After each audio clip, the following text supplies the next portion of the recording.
Overall, I do not absolutely think that Red Bull should not get a penalty for their engine, because so far Red Bull have been very well in pace and managed to get into the top 10. So I do think of the decision not to do it, because the rules as well, they weren't quite strict at all, but there has been issues with the engine mapping in the Red Bull cars. So it is up to the FIA what to say about it. The driver that most impressed me in the race had to be either Jenson Button or Kimi Raikkonen, because Kimi Raikkonen started from ninth and managed to get his way up into fourth. Then when we heard the news about Sebastian Vettel when he got his 20-second penalty, Kimi managed to get himself into third position, and I was very happy to get myself some points for putting Kimi into third.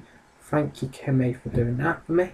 And also as well, it was nice to see Jensen back on the podium, because it's been absolutely long time since we have seen him on the podium, and it was just really good to see him there.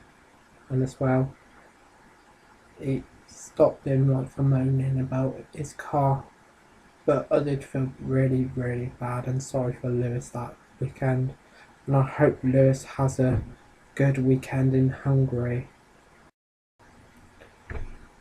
What I believe in the Vettel and Button overtake, they did choose the correct decision to penalise Sebastian, because Sebastian clearly did illegally overtake Jensen.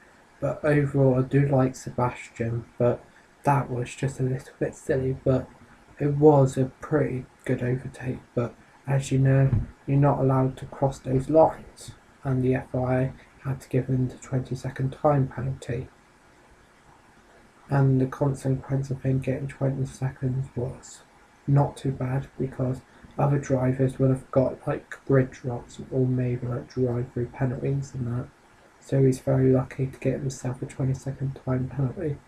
I must admit, he did get himself in a bit of a strop about it, saying he didn't do anything wrong, and that Jensen was clearly trying to do whatever it was.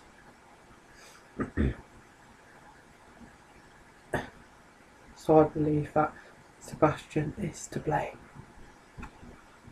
Also as well, with Lewis Hamilton allowing to get in the way of the battle for the lead, on this situation, I do think that like lapped cars should have like the space to pass like leading cars, so they can catch up with the opponents where they are in that position, and Lewis did do the right thing, and I didn't think of that right. That Sebastian called him stupid at all.